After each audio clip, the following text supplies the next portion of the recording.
Assalamu alaikum. Hey there. Today we're about to dive into a narrative that's as vast as the desert and as diverse as the stars in the Arab night sky. Arab, I wonder what comes to mind when I use that word. Terrorist, extremist, war, dang. Is that all you hear and see in the media? Have you ever heard things like generous, family-oriented?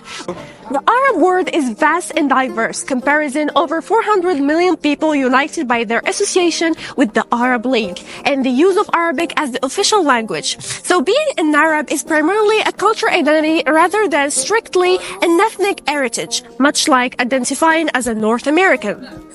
The Arab identity spans from Morocco across North Africa to the Persian Gulf, encompassing individuals descended from the early tribes of the Arabian Peninsula. Speaking Arab as one's primary language is closely synonymous with being recognized as an Arab, emphasizing the profound connection between Arab identity and the Arab language. Join us as we embark on this insightful journey, transcending geographical boundaries to discover Arabs not confined by borders but thriving in communities worldwide. Let's break down misconceptions, celebrate diversity, and explore the many facets of Arabs around the world. So, what does it mean to be an Arab? Let's guide you through an immersive experience offering a glimpse into the beauty and complexity of Arab world. Welcome to this enlightening exploration. Let's talk about Arabic language, which is one of the oldest and the most widely spoken languages in the world. Arabic has many dialects and varieties, depending on the region and the country. Some of them are so different that they are almost like separate languages. For example, take the number 2. In Morocco we say jouj, in Tunisia they say douze, and in Egypt they say itnain. But don't worry, there is also a standard form of Arabic called Modern Standard Arabic, which is used for formal and official purposes such as in the media, education, and literature. Modern Standard Arabic is based on Classical Arabic, which is the language of the Quran, the Holy Book of Islam. Classical Arabic is also the language of poetry, which is a very important and respected art form in Arabic culture.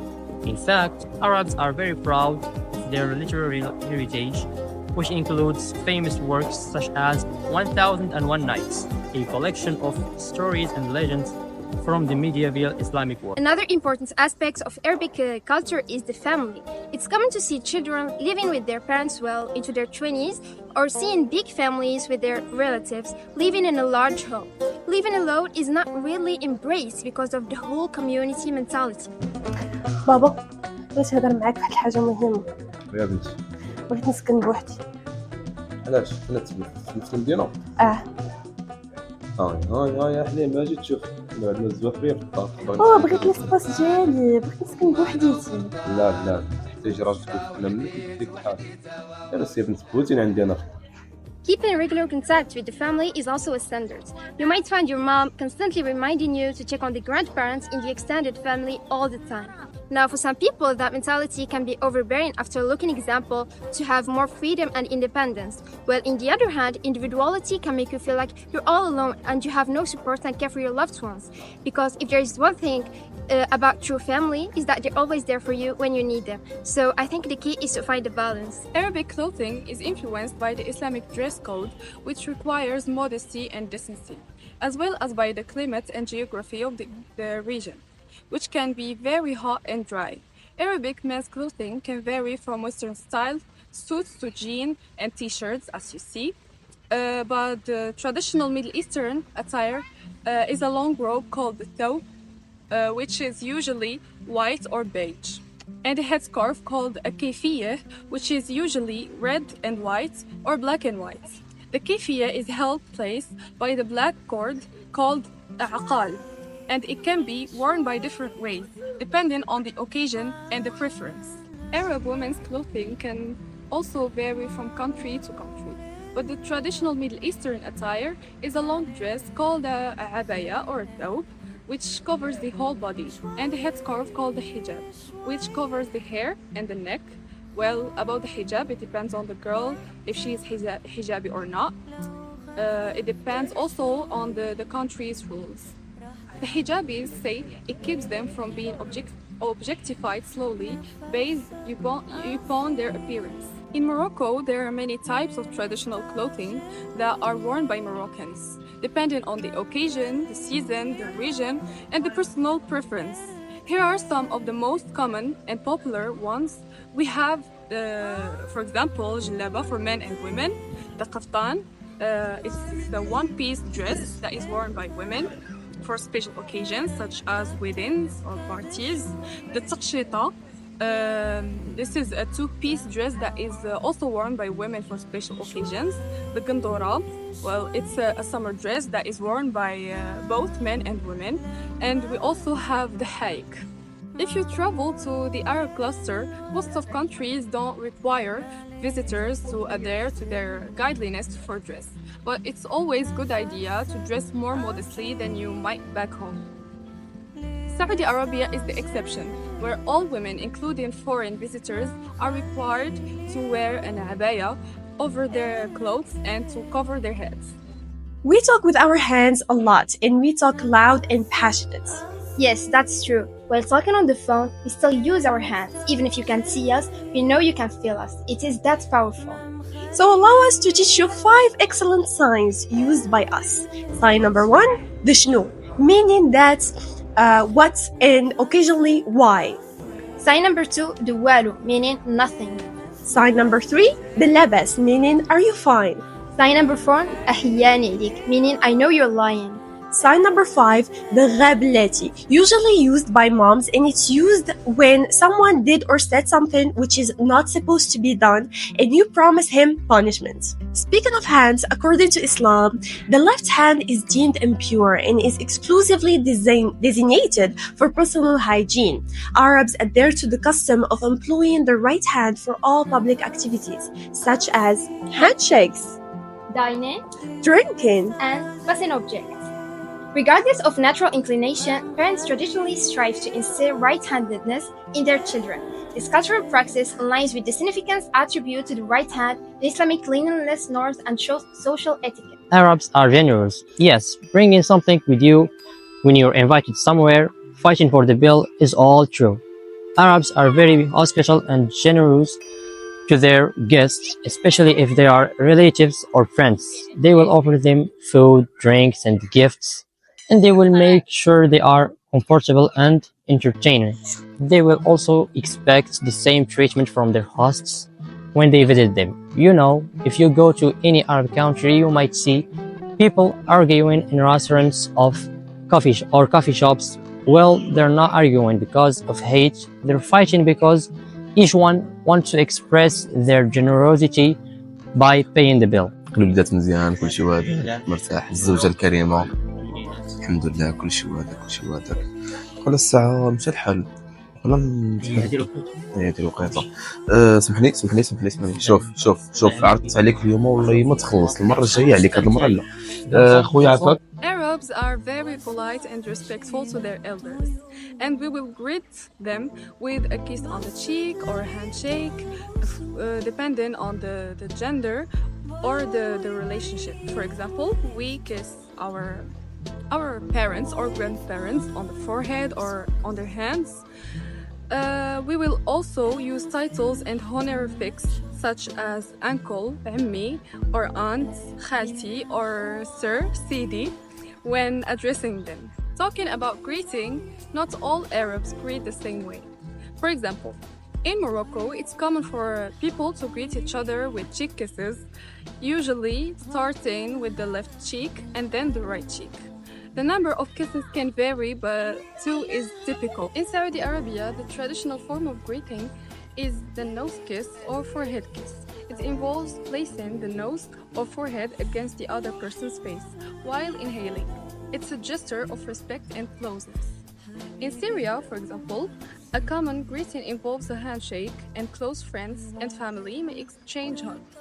Arabic language poses a considerable challenge for strangers, since there are many differences between it and other languages. However, if you're a native Arabic speaker, this may be a plus. The rigorous nature of your mother tongue equips you with a linguistic flexibility that allows you to effortlessly acquire other difficult languages.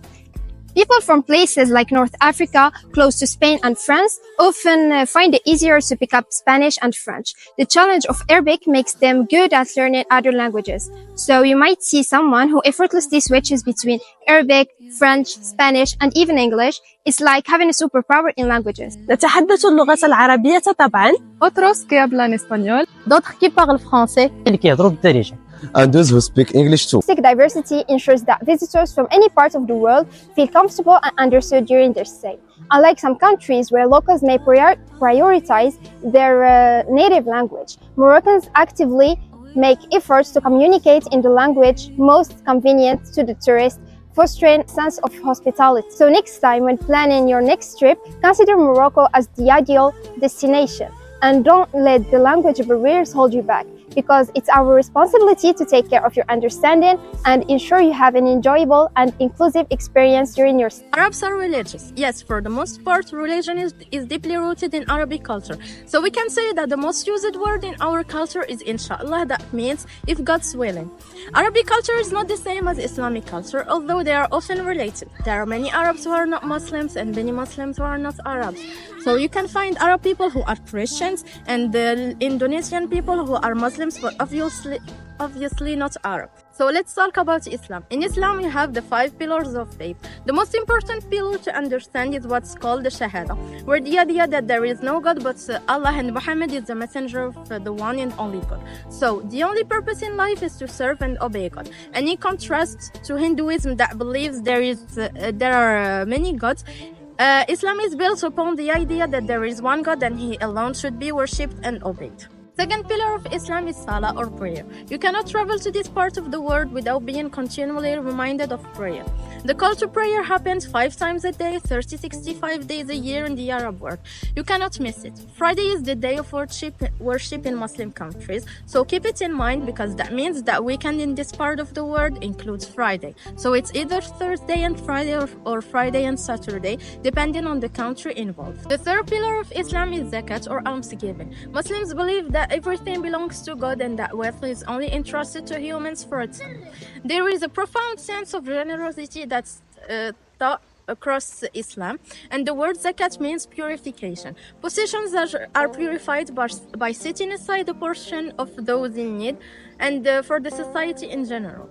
Fasting is the fourth pillar of this faith. Every year during Ramadan, a month-long sacred holiday, all Muslims fast from dawn till sundown, abstaining from food, drink, and sex. And so, if you travel to the Middle East during Ramadan, you may have a hard time finding a restaurant open during the day. Finally, every devout Muslim strives to go to Mecca at least once during his lifetime. And this is the fifth pillar of the faith. This is only an obligation for those who are physically and financially able to do so. But over 2 million people go to Mecca each year from every corner of the globe, providing a unique opportunity for those of different nations to meet one another. Arab business people emphasize written agreements. A written legal contract is binding. This once falls in the Arab cluster. The spoken word has much more weight than written agreements. An agreement is only final when both parties have parted. Until then, it's open to negotiation, even if the contract has already been signed. Here are a few of the biggest contrasts then between the Arab and the Western perspective. A family, as we stated earlier, family is the center of everything. In the Arab world, what about friends? Friends are actually somewhat peripheral to Arabs, despite their commitment to social relationship, while for Westerners, friends are vitally important and may actually be even closer to many Westerners than the extended family is. What about collectivism versus individualism? Arab societies often prioritize the well-being of the group over individual desires. This is rooted in a strong family ties, communal bonds, and a shared sense of responsibility.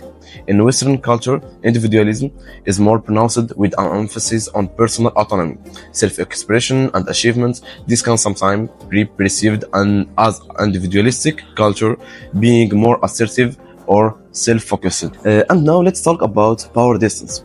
Arab cultures generally accept hierarchy structure and respect for authority figures. Leadership is expected to provide guidance and make decisions for the collective good. In Western culture, especially in egalitarian societies, power distance is minimized. Open communication channels, accessibility to leadership, and participatory decision-making are valued. Unlike Western cultures that often celebrate risk-taking and entrepreneurial spirit, Morocco and Arabs in general, with its deeply ingrained uncertainty avoidance, tends to prioritize stability and security. The cultural preference for established paths and the aversion to ambiguous undertakings can create an environment where the entrepreneurial mindset faces unique challenges. In a society where stability is highly valued, there may be a tendency to learn towards more traditional career paths, where the trajectory is clearer and risks are perceived with caution. This cultural nuance shapes not only the business's landscape, but also the aspirations and choices of individuals within the societal framework context of communication. Arab societies often view time as more flexible, with events and relationships taking precedence over strict schedule. This can be seen in this leisurely pace of social gatherings. In Western cultures, particularly in business, time is considered as valuable resource, with punctuality and efficiency being prioritized. Different attitudes toward time can influence perception and professionalism and commitment. Arabs are fantastic salespeople and storytellers. We are exceptional at selling because we don't just offer products, we create experiences. We love telling stories, using our hands, using our imagination, putting you in the zone, making you live the experience. We possess this art of storytelling, fueled by expressive gestures and vivid imagination. We captivate customers, allowing them to not just buy a product, but live the narrative surrounding it. This unique and memorable connection between the seller and the customer transforms the act of purchasing into a personal experience, ensuring that the product becomes a meaningful part of the customer's own story. Now, let's talk about the most important thing. Do we live in tents and ride camels all day? The answer is no. Though, camels are awesome, and we don't wear traditional outfits all day, but some people just wear regular, like what I'm wearing now. Some people do wear this, but not necessarily everyone all the time.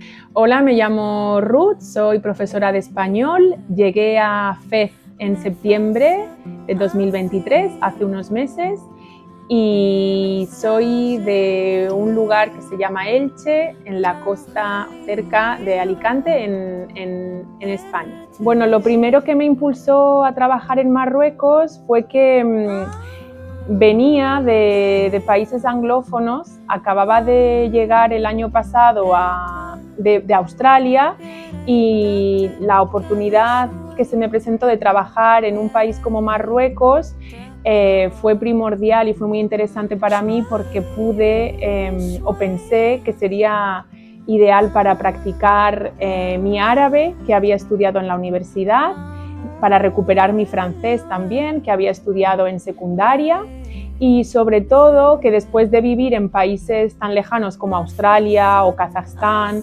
o incluso Ghana, se me presentaba la oportunidad de poder vivir muy cerca de casa. Bueno, creo que la hospitalidad es algo que desde fuera en España se escucha, ¿no? Los marroquíes son muy hospitalarios, es una gente maravillosa, te ayudan a todo.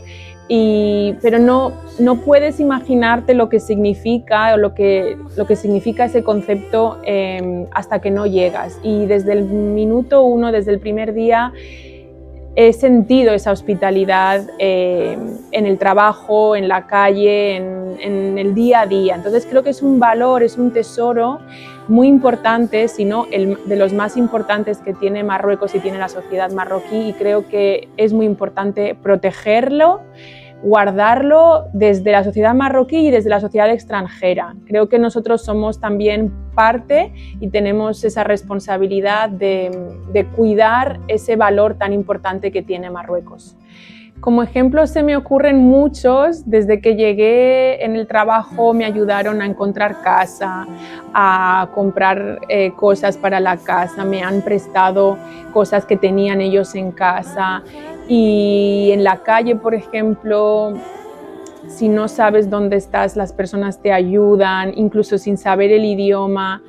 Y siempre que ocurre una situación así, yo me pregunto si en mi país sería igual, si nosotros somos tan hospitalarios como a lo mejor aquí, ¿no? Y lo más importante es que en ningún momento se me ha pedido nada a cambio. Nosotros desde esta sociedad más individualista siempre pensamos que tenemos que devolver ese favor o querrán algo de nosotros y ese ha sido a lo mejor uno de los choques culturales de aprendizaje aquí más fuertes, porque en ningún momento ellos están pidiendo devolver ese favor o esa hospitalidad.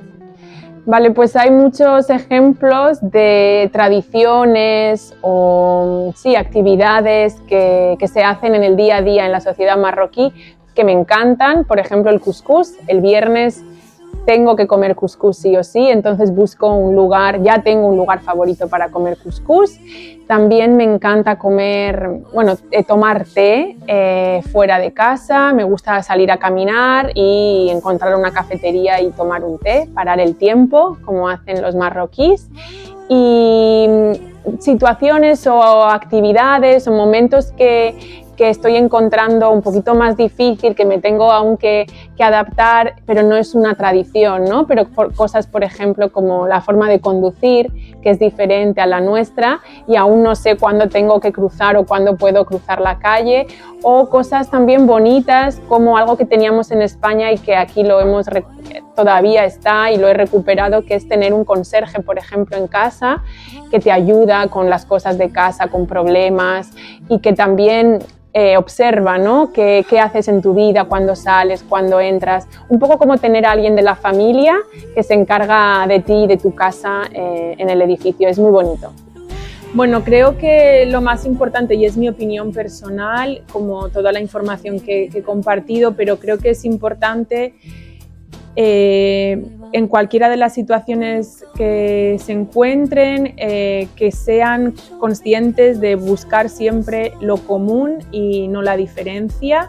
Creo que tenemos muchas más cosas en común de las que pensamos siempre, y eso se puede hacer, creo, con algo imprescindible, que es aprender la lengua del lugar en el que vamos a trabajar. Creo que es algo muy importante poder explicar y poder entender a la otra cultura y a la otra lengua desde su propia lengua.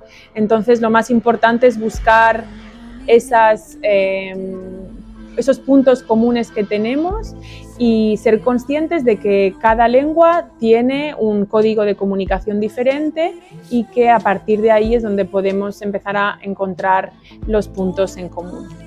That was all for today. Please do share this video so we can educate people on what it means to be an Arab. Feel free to add your thoughts in the comments, especially if you visited an Arab country or have Arab friends. If not, consider it an open invitation. Travel to an Arab country, meet an Arab person, get to know them as a human being. Thank you for watching. All for today. Please do share this video so we can educate people on what it means to be an Arab. Feel free to add your